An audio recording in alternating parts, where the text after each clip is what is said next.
here we are. We're going back to retro season. We go back to 2008 for this one. And this was the year started off at a very bad note. Wayne Carey was arrested in Miami for assaulting his then girlfriend Kate Nielsen and probably even attacking a cop over there. And he wasn't allowed back in the United States for 15 years. Also, in that same season, Nathan Ablett basically retired to become a professional builder.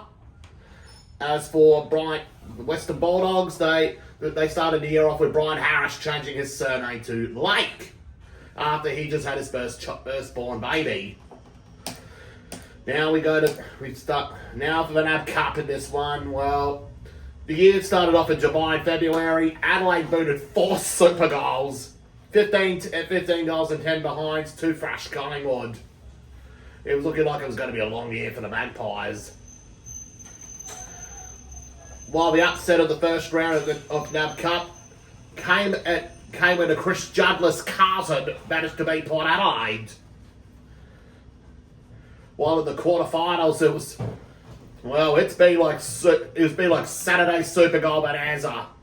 St Kilda and Geelong had 6 super goals each. St Kilda getting up by 5 points. Carlton and Hawthorn booted 8 super goals each. Hawthorn got up by 34 to advance to the semi-finals, but lose to Adelaide.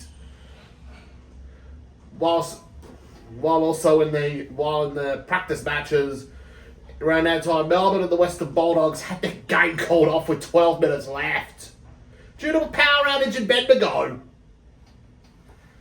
Meanwhile, in the final with the NAB Cup, St Kilda got up by 5 points against the Crows, with Jason Graham winning the Michael Tuck medal. The season started off really bad for Carlton. No, and I don't mean Brendan Favala being fined $30,000 for urinating in public.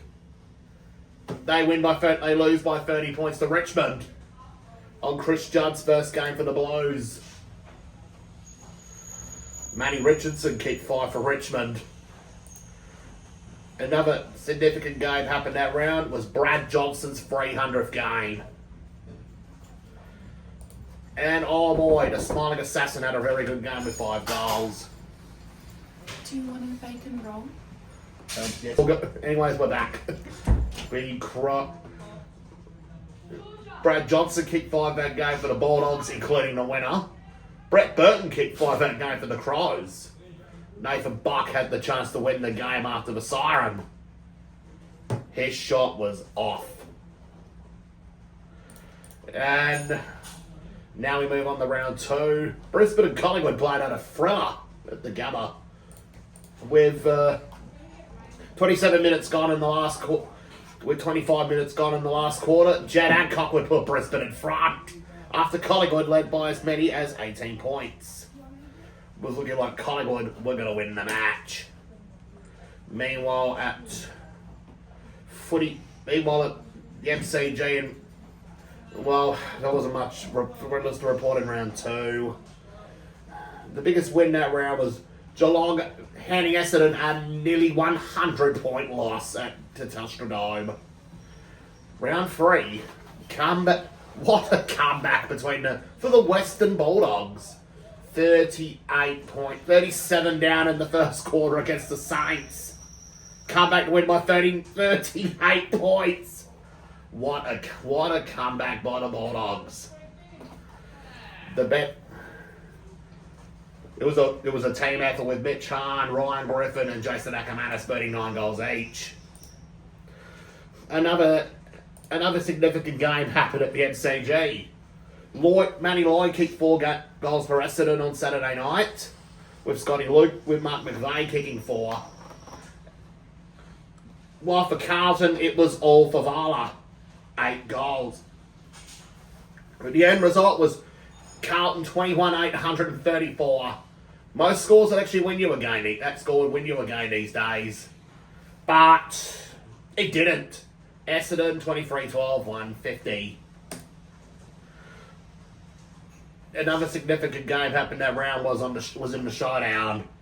A melee happened in the first quarter. But the Crows got up by 6 points. Bernie Vince won the showdown medal. Man, what was that for round 4? Barry Hall basically got done for 7 weeks with the punch that shook the nation for his hit on West Coast Brent Staker. Meanwhile, on the same night, 23 minutes gone in the third quarter, Port Adelaide were up by 47 points. It looked like, well, they're going to win their first game of 2008. But in typical Port Adelaide fashion, they bottled their lead and allowed Brisbane to hit the front to win by 20 points, with Brown and Bradshaw beating 9 goals each, and Simon Black getting another 32 touches. Meanwhile, in round 5, Collingwood and North Melbourne played off at the MCG on the same night as the G20 Summit, which Kevin Rudd hosted, our new Prime Minister at the time. As we remember, there was a bit of controversy happening in the last quarter that caused Collingwood to lose the game. The umpire bounced the ball the wrong way, and that allowed North Melbourne to get a free goal from that. Meanwhile, at the Gabba, it was a Bradshaw versus Franklin shootout. Bradshaw kicked 7-4 for the Lions, but he couldn't get it done against Hawthorn, as Buddy kicked 8-6. If he had kicked straight, he would have got 14. Brisbane would lose the game by only 12 points. Meanwhile, at the Telstra Dome the very next day, it was a draw between the Western Bulldogs and Richmond. 9 minutes gone in the last quarter, the Tigers led by 25 points. Looking like the Western Bulldogs run is over. And then, man, what drama in the last few minutes. Rush behind in the 26-minute mark. And then Daniel Cross kicks a goal to cut the deficit to 12. Bob Murphy cuts the deficit to 6. And Will Medson ties the game. Then however, in round 6, with 11 minutes gone in the second quarter, Fremantle led by 39 against Geelong. But, and this is the start of 5 straight weeks of Fremantle bottling a 3-quarter time lead. First, they go from 39 down to lose against the Cats. There'll be a couple more of that later. As for the other game that round, it was North Melbourne and Sydney at the Telstra Dome on Sunday. What was Paul Roos thinking? Putting 19 men on the field. And it caused Brett Kirk to snap the ball through for a point. Well, that play should have not happened. They should have, if only Sydney had followed the rules, North would have won by a point. Man, that was a pretty good game that round. We're down at the round 7. Chris Judd would head back to Subiaco to versus the West Coast Eagles. And West Coast did not give him a happy homecoming. More like West Coast didn't get their own happy homecoming, as Carlton would get the job done by 37 points. Although Judd had a pretty quiet game by his standards. Meanwhile, at the Telstra Dome the next night, with 17 minutes gone in the last quarter, Richmond took the lead by a point against the Saints. And then Stevie Milne wins the game for the Saints. Nathan Brown kicks a point. Kelvin Moore kicks a point. And yet, Jack Riewoldt had the chance to win the game for Richmond after the siren. He missed everything out on the fall. If only he kicked that goal, Richmond would make the 8. And the very next day,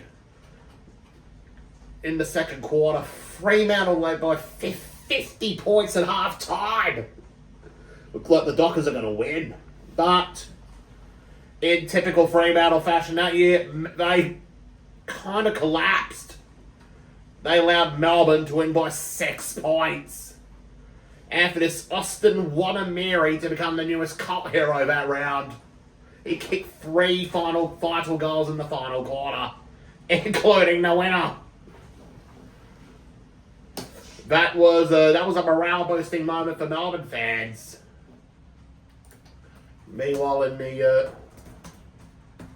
then there was the Hall of Fame tribute match the very next week. Victoria versus the Dream Team. It was a high-scoring game throughout. At three-quarter time, the Dream Team led by 5 points. Looked like Victoria are going to lose their first game since 1994. But, in typical Victorian fashion, Victoria would come back to win by 17 points. Best player on the ground was Brendan Favala. He won the Alan Aylett medal, kicking 6 goals. Well, if only they counted his goals in the Hall of Fame tribute game, it would be his 100th. Round 8. Fremantle once again blew the lead. This time against the Western Bulldogs. Up by 18 points early in the last 19 early in the final quarter. And then the Western Bulldogs would come back and win by 3 points. And this was the week when the interchange rule changed. They had to have certain interchange rotations to allow everyone to have an opportunity. Meanwhile at York Park that time, Hawthorn's forward Mark Williams gave out the choke signal in front of the Port Adelaide coach, who was also named Mark Williams, which caused Alistair Clarkson to not be very happy with him in the press conference, saying he'll be dropped to the reserves if he keeps up that behaviour. In round 9, however, in the West Coast Adelaide game, an interchange breach happened. It wasn't even caused by a player, or it was the interchange steward who gave away a free kick. And that was the interchange steward from the Crows. Yeah, he cost them the game. And he got sacked the very next week. Meanwhile, Geelong's unbeaten run came to an end. 86-point loss to Collingwood. But the Western Bulldogs' unbeaten run will come to an end with Brad Johnson missing the chance to win it for the Dogs after the siren. As North Melbourne wiped away his smile, they would win by 3 points to give Boomer a winning 250th game.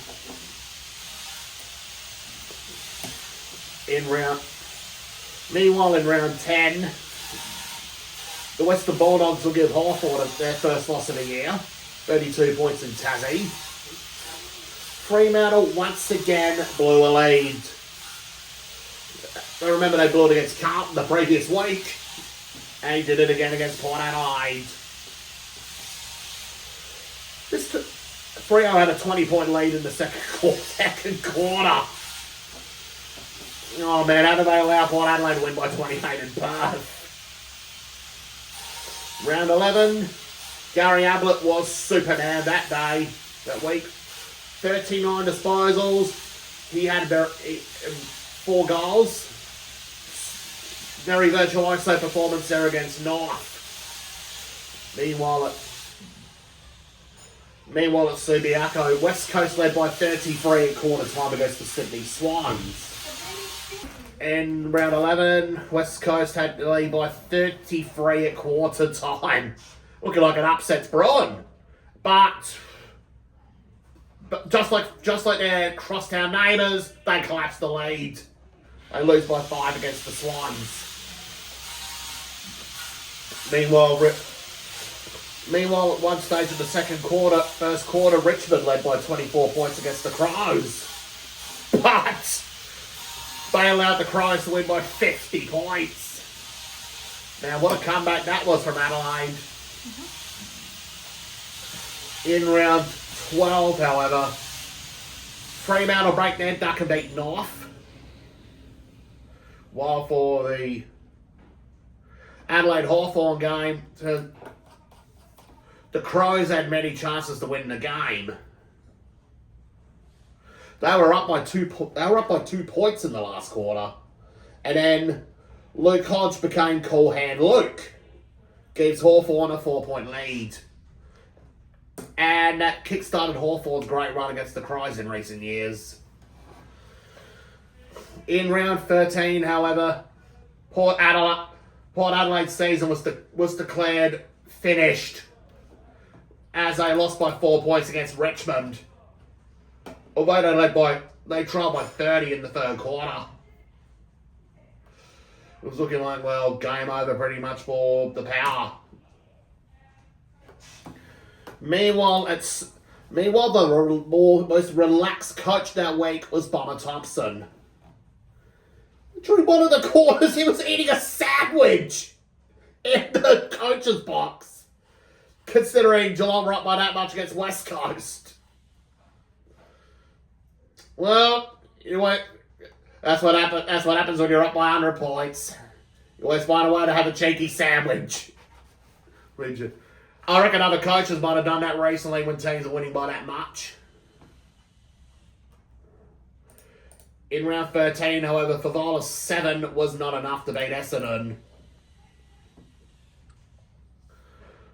Round 14, Brisbane had a win at their chance to, well, book a finals spot pretty early. But they would lose by 1 against the bottom side of the competition, Melbourne. And that was another morale-boosting win for the Demons, as Brad Miller kicked the last goal of the game to give Melbourne a 1-point triumph. Meanwhile at Football Park, well, nothing went right for the Crows. They lost by 68 points against Geelong. And once again, I reckon Bubba Thompson might have ate a sandwich. Probably because Geelong were up by that much.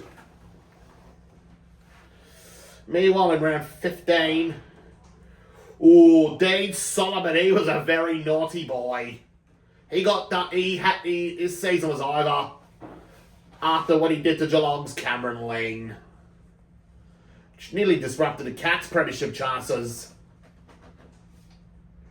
However, in the final moments of the Port Adelaide North Melbourne game, Warren Treadray had the chance to win the game for the Power. Yeah, but he missed. The Kangaroos win by 2 points. As now Eastern Park coach Lindsay Thomas got the match winner. While in round 16, Geelong won by 61 at the Cattery in front of 24,000 against the Dogs in a top of the table shootout. I was kind of hoping the Western Bulldogs will win that one to have to make the competition a bit more interesting. But in the Richmond Essendon game, however, controversy happened. Joel Bowden was rushing behind to win the game he was giving his defensive style of play gave Essendon so many behinds. 2 of them were rushed in the last 22 seconds. That was pretty much a dirty tactical moment which won the game for the Tigers.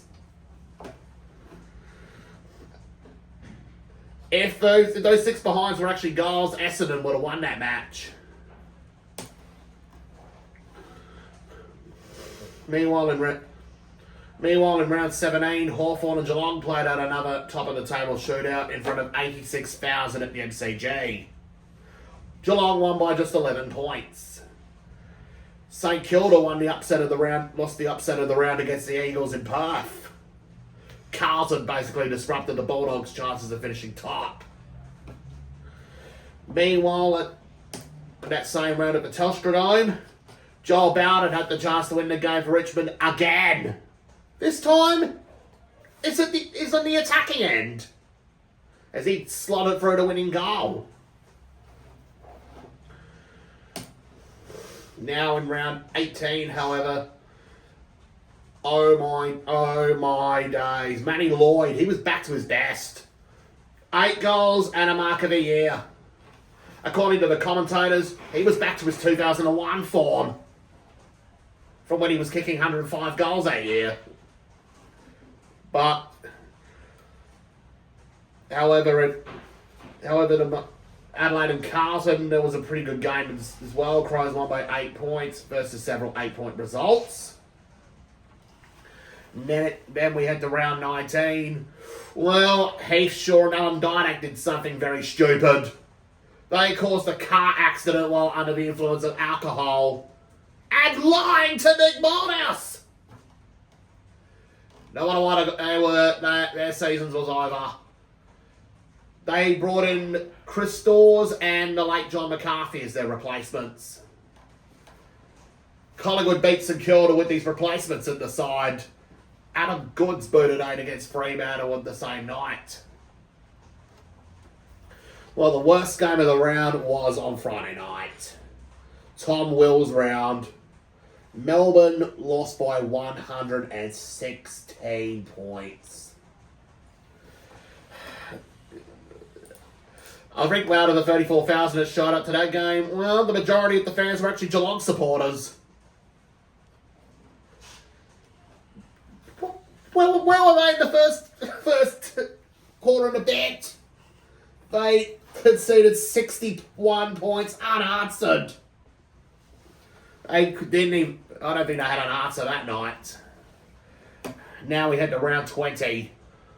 The funny man Nick Gill had a very solid game himself against Essendon.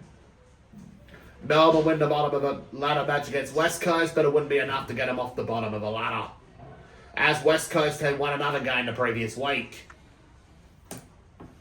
Meanwhile, at the Gabba, Jason Akamanis returns to the Gabba for the second time since leaving the Lions.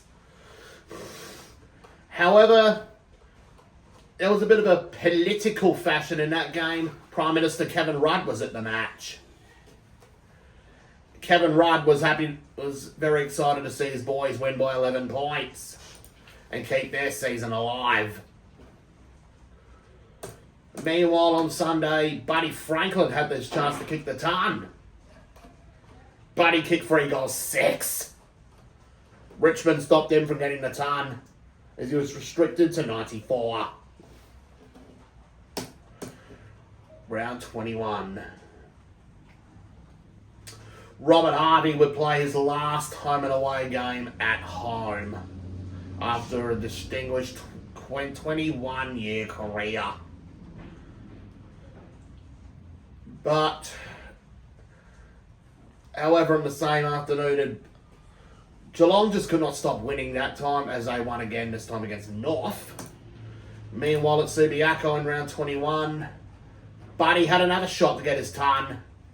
But again, he only kicked 4 goals, 5. And he was stuck on 98. Don't worry, Buddy, there's another week. Potter, that was a round of thrashings in the last round. The closest game of the round was actually the game I went to. Crows and the Bulldogs at Footy Park.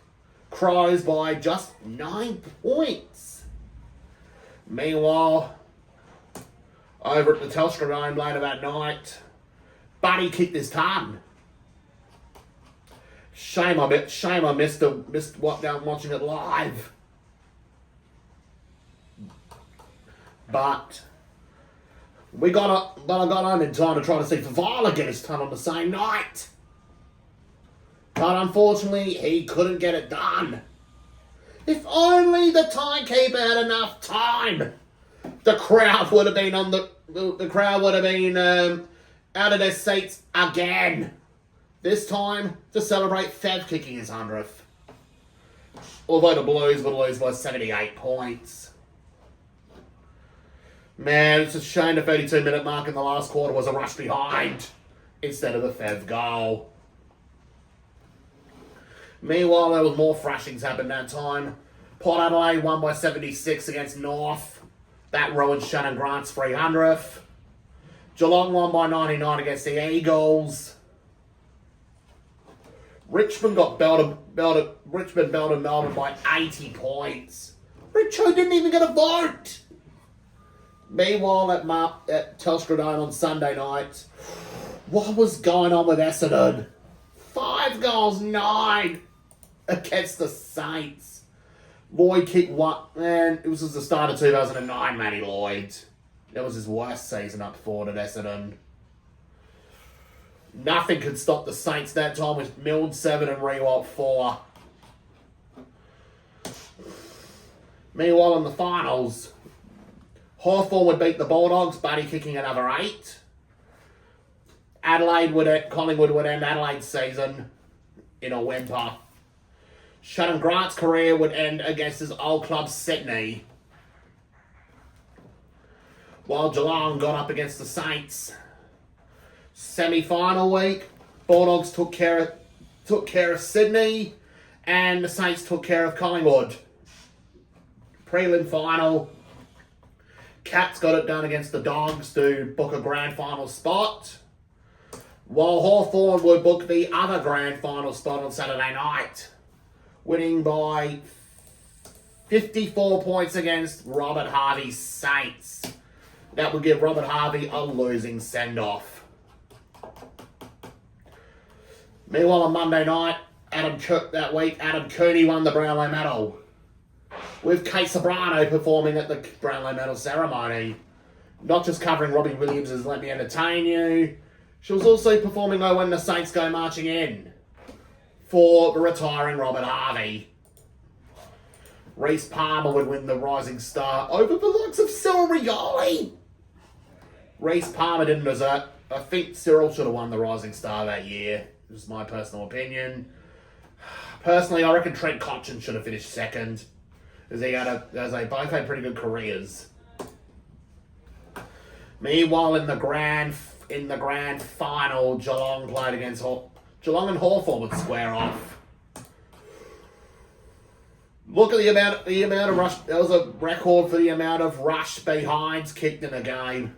Geelong kicked 11 rush behinds. That pretty much cost them the grand final. 11 goals, 23-89. While for Hawthorn, 18,715, they won the premiership. And that's the end of the season review.